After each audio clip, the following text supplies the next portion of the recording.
Hello friends, नमस्कार। स्वागत है आप सभी का अपने इस यूट्यूब चैनल में जिसका नाम है केमिस्ट्री जिंदाबाद और मैं हूं आपका अपना डॉक्टर डीएसपी। तो जैसा कि आप सभी को पता है कि अपनी यूपीएससी सीएमएस 2026 के लिए क्रैश कोर्स की सीरीज चल रही है, जिसमें अपन ने सबसे पहले सर्जरी शुरू की है और इसमें अपन 200 क्वेश्चंस करने वाले हैं जो कि मल्टीपल स्टेटमेंट करेक्ट वाले होंगे इन जस्ट 2 आवर्स। तो ये है उस सीजन 1 का 6th हाई ईल्ड एपिसोड, यानी कि part 6 out of 20 videos of surgery. तो चलिए बिना किसी देरी की शुरू करते हैं। पहला जो टॉपिक आज अपन लेने वाले हैं वो है ट्राइएज। तो ट्राइएज की जो कैटेगरी है उसके बारे में बात करेंगे। ठीक है, तो यहाँ पे जो कैटेगरी 1 है यानी कि जो रेड है, ठीक है, तो रेड कैटेगरी में क्या क्या आएगा? रेड में आपके टेंशन न्यूमोथोरेक्स के पेशेंट आ जाएंगे, फ्लेल चेस्ट वाले आ जाएंगे, ठीक है, प्रोफ्यूज एक्सटर्नल ब्लीडिंग वाले आ जाएंगे। रेड कैटेगरी जो है वो इंक्लूड करती है लाइफ थ्रेटनिंग कंडीशन को, लेकिन ऐसी कंडीशन जो कि ट्रीटेबल हैं, जैसे कि tension pneumothorax, profuse bleeding and flail chest. ठीक है, तो रेड में क्या क्या आता है? इमीडिएट लेकिन लाइफ थ्रेटनिंग इंजरीज आती हैं जो कि अपन अभी ट्रीट कर सकते हैं। उसके बाद कैटेगरी 2 जो है वो येलो की होती है, ये डिलेड होती है, हालांकि ये अर्जेंट कहलाती है ना, और इसमें सीरियस होता है पेशेंट लेकिन स्टेबल होता है। ग्रीन जो कैटेगरी है वो थर्ड कैटेगरी है और ये माइनर कहलाती है ना, इसमें जो पेशेंट है वो वुंडेड जरूर होता है लेकिन वॉक कर रहा होता है।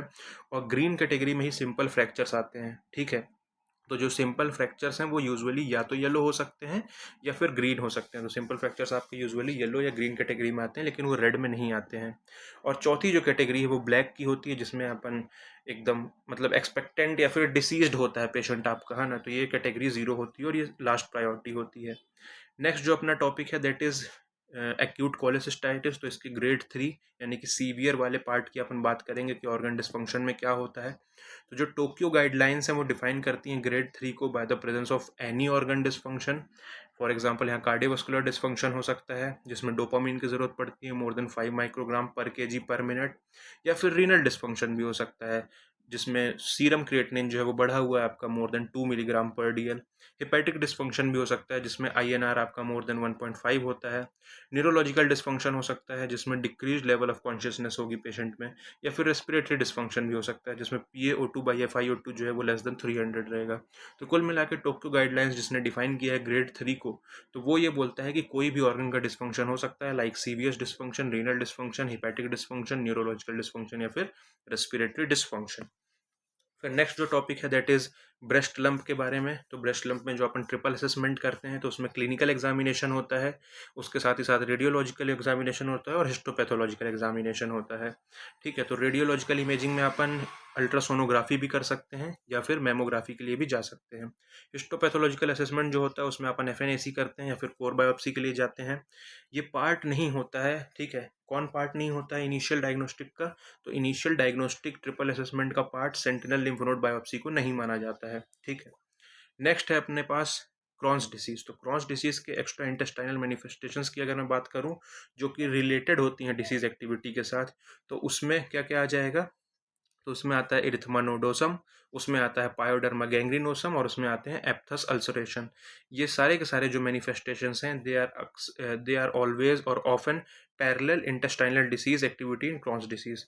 ठीक है, तो ये जो मैनिफेस्टेशंस हैं these often parallel intestinal disease activity in Crohn's disease. लेकिन फिर आपसे पूछा जाएगा कि कौन है जो कि पैरेलली नहीं चलता है विद बॉवल एक्टिविटी, तो उसका आंसर होता है PSC, है ना, प्राइमरी स्क्लेरोसिंग कोलेंजाइटिस जो है, तो ये ज़्यादा स्ट्रांगली एसोसिएटेड होता है विथ अल्सरेटिव कोलाइटिस, है ना, और ये पैरेलल नहीं होता है with bowel activity. Next topic is GIST, gastro intestinal stromal tumours, again very important topic.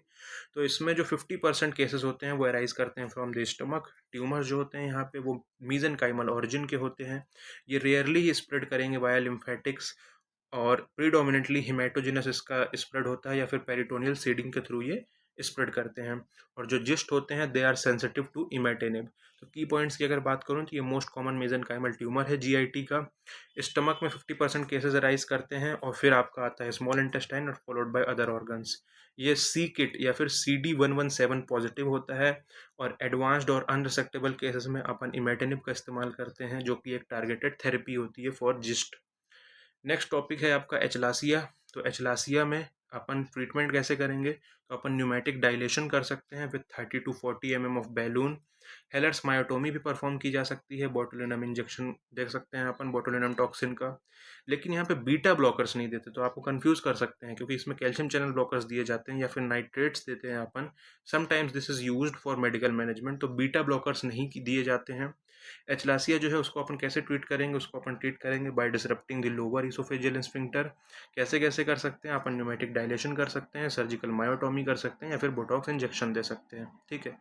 Medical management जो है वो सिम्टोमेटिक ट्रीटमेंट के तौर पे देते हैं अपन, तो उसमें क्या देंगे, कैल्शियम चैनल ब्लॉकर्स देंगे या फिर नाइट्रेट्स देंगे। याद रखिए beta blockers are not used. Next अपने पास जो टॉपिक है वो है कि जो वायबल स्मॉल बॉवल है उसके क्या इंट्रा ऑपरेटिव फीचर्स आपको देखने को मिलेंगे। तो अगर आपको शाइनी अपीयरेंस देखने को मिल रहा है बॉल का, है ना, शाइनी पिंक रेड, है ना, वो देखने को मिल रहा है तो वो वायबल बॉवल है। अगर आपको विजिबल एक्टिव पेरिस्टाल्सिस देखने को मिल रही है तो वो वायबल बॉवल है। ठीक है। विजिबल पल्सेशन आपको देखने को मिलेंगे मिजेंट्रिक आर्टरी में, तो वो वायबल बॉवल है। लेकिन अगर आपको डार्क नॉन चेंजिंग या फिर गैंग्रीनस कलर देखने को मिल रहा है, ठीक है, जो कि डार्क है, डल है, कंजेस्टेड है, वहाँ पे कोई पेरिस्टाल्सिस नहीं है, कोई आर्टीरियल पल्सेशन नहीं है, ठीक है, तो ये सब इंडिकेट करते हैं इस्चीमिया को एंड नॉन वायबिलिटी को। ठीक है। तो समराइज अगर करूं तो वो ये है कि वायबल बॉवल जो है वो शाइनी होता है और उसमें एक्टिव पेरिस्टाल्सिस होती है और वो पल्सेटाइल वेसल्स दिखाएगा उसकी मिजेंट्री में। नेक्स्ट टॉपिक है अपना बर्ड-चियारी सिंड्रोम। तो ये हेपेटिक वेन थ्रोम्बोसिस की वजह से होता है। ठीक है। ये यंग फीमेल्स को अफेक्ट करेगा ज़्यादा commonly. Ascites and abdominal discomfort जो हैं ये कॉमन फीचर्स होते हैं इसमें, और ये स्ट्रांगली एसोसिएटेड होता है with inherited thrombophilias like protein C और प्रोटीन एस डेफिशिएंसी। तो क्या क्या कॉमन फीचर्स हैं, एसाइटिस हो सकता है, एब्डोमिनल डिस्कम्फर्ट हो सकता है, हिपेटोमेगैली हो सकता है। ये एसोसिएटेड होता है हाइपर कोएगुलेबल स्टेट से like protein C deficiency, protein S deficiency, antithrombin 3 deficiency, factor 5 Leiden mutation and prothrombin gene mutation. तो समराइज अगर किया जाए तो बर्ड चियरी जो है उसमें हेपेटिक वेन थ्रोम्बोसिस होगी, वो लीड करेगा पोर्टल हाइपरटेंशन में, उसकी वजह से एसाइटिस होगा। ये ज़्यादा कॉमन होता है यंग फीमेल्स में और अक्सर होता है विद थ्रोम्बोफिलिया। अगला टॉपिक जो अपन डिस्कस करेंगे that is types of hernias. तो उसके की फीचर्स के बारे में सबसे पहले अपन देखेंगे। तो जो रिचटर्स हर्निया होता है इसमें केवल एक पार्ट होता है बॉवल बॉल का, यूजुअली एंटी मेजेंट्रिक बॉर्डर, जो कि एंटर करता है हर्निया में। उसके बाद आता है स्पाइजीलियन हर्निया। तो इसमें जो हर्निया है वो होता है थ्रू द स्पाइजीलियन फेशिया। ये एक्सटेंड करता है between layers of abdominal wall muscles, usually along the linea semilunaris. फिर आता है आपका लिटर्स हर्निया। तो इसमें प्रोट्रूजन होता है of a Meckel diverticulum through the hernial orifice. Then आपका एक होता है एमियंस हर्निया। तो इसमें इंग्वाइनल हर्निया होता है जो कि कंटेन करता है अपेंडिक्स को। ये कोई इनकार्सिरेटेड फीमोरल हर्निया नहीं होता है। ठीक है। तो अमायंस हर्निया में आपको याद रखना है कि इसमें ऐसा इंग्वाइनल हर्निया है जिसमें अपेंडिक्स होती है। और अब अपन आते हैं last topic of this video में, जो कि है लंग कैंसर। तो इसके कुछ की पॉइंट्स जो है वो मैं आपको बताता हूँ। स्मॉल सेल लंग कैंसर जो है वो एक प्रकार का न्यूरोएंडोक्राइन ट्यूमर है। एडिनोकार्सिनोमा जो है ये अब most common type of non small cell lung carcinoma है। स्क्वेमस कार्सिनोमा जो है वो टिपिकली अपीयर करता है एज अ कैविटेटिंग ट्यूमर। ज़्यादातर जो लंग कैंसर्स हैं वो प्रेजेंट करते हैं एडवांस्ड और अनरिसेक्टेबल स्टेज में। सो जो सर्जरी है वो यहाँ पे कॉन्ट्रा इंडिकेटेड होती है, क्योंकि जो सर्जरी है वो अपन केवल अर्ली स्टेज डिसीज़ में कर सकते हैं। तो अगर मैं टाइप्स की बात करूँ तो स्मॉल सेल लंग कैंसर होता है, ठीक है, जो कि एक न्यूरोएंडोक्राइन ट्यूमर है, ये हाईली मैलिग्नेंट होगा और इसमें अर्ली मेटास्टेसिस देखने को मिलती है। और जो दूसरा टाइप है वो होता है non small cell lung cancer का। इसमें एडिनोकार्सिनोमा आ जाता है और स्क्वेमस सेल कार्सिनोमा आ जाता है। एडिनोकार्सिनोमा जो है वो मोस्ट कॉमन है, ये पेरिफेरल होता है और ये ग्लैंड फॉर्मिंग भी होता है। जो आपका स्क्वेमस सेल कार्सिनोमा है वो सेंट्रल होता है, यानी कि हाइलर, और इसमें अक्सर कैविटेट्स, है ना, it often cavitates. Squamous cell carcinoma often cavitates. तो जो याद रखने वाली चीज़ है वो ये है कि जो स्मॉल सेल लंग कैंसर होता है और स्क्वेमस सेल कार्सिनोमा होता है ये दोनों सेंट्रल होते हैं।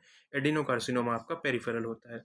टिपिकल इमेजिंग की अगर बात करें तो एडिनोकार्सिनोमा जो है वो आपका पेरिफेरल होगा, स्क्वेमस सेल कार्सिनोमा जो है वो सेंट्रल होगा और ऑफन कैविटेटिंग होगा। प्रेजेंटेशन एंड मैनेजमेंट की अगर बात करें तो ज़्यादातर पेशेंट जो है वो प्रेजेंट करते हैं लेट विद एडवांस डिसीज़। इसमें कफ देखने को मिलेगा पेशेंट में, हिमोप्टिसिस होगी, वेट लॉस होगा, डिस्निया होगा और चेस्ट पेन होगा। डिस्टेंट मेटास्टेसिस जो है वो यहाँ पे कॉमन होती है। बात करें अगर मैनेजमेंट की तो सर्जरी आपको केवल अर्ली स्टेज में करनी है, यानी कि स्टेज 1 2 में आप कर सकते हो डिसीज़ के। एडवांस्ड स्टेजेस में आपको कीमोथेरेपी, रेडियोथेरेपी के साथ-साथ टारगेटेड थेरेपी करनी पड़ती है या फिर इम्यूनोथेरेपी करनी पड़ती है। So this is it for this part as well. I hope आपको ये पसंद आया होगा। अगर आपको ये बिल्कुल ही पसंद आया है, तो please share with your friends. मिलता हूँ मैं आपसे अगले वीडियो में। तब तक के लिए थैंक यू। अपना ख्याल रखिएगा